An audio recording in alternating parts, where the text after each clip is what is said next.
Well, this was a retrospective registry study from the United States, initiated by thoracic surgeons and covering 90% of patients undergoing thoracic surgery, if I understand it correctly.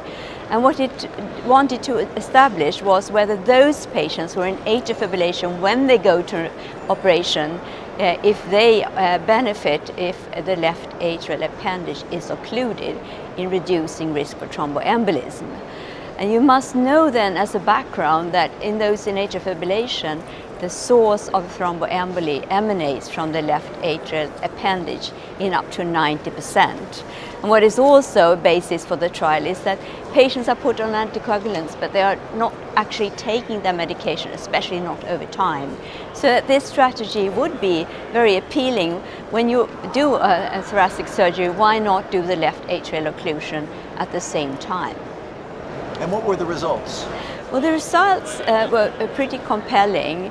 They showed that in those undergoing left atrial occlusion, the risk of thromboembolism over 1 year was 40% less than those not undergoing it, and that mortality was also reduced by 15%. Quite impressive. What are the implications going forward? Well, it's very hard to know exactly who these patients were. They were high-risk patients. They had a CHA2DS of 4.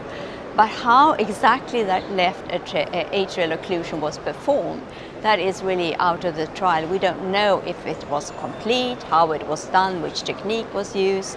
So it's very hard to generalize in that sense.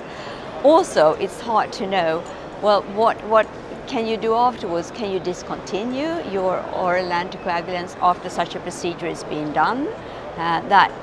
We don't have an answer to that either. So I think it is really good results, but it is a basis for doing a randomized controlled trials, having real good information about exactly how to do the occlusion so that it is comparable across centers.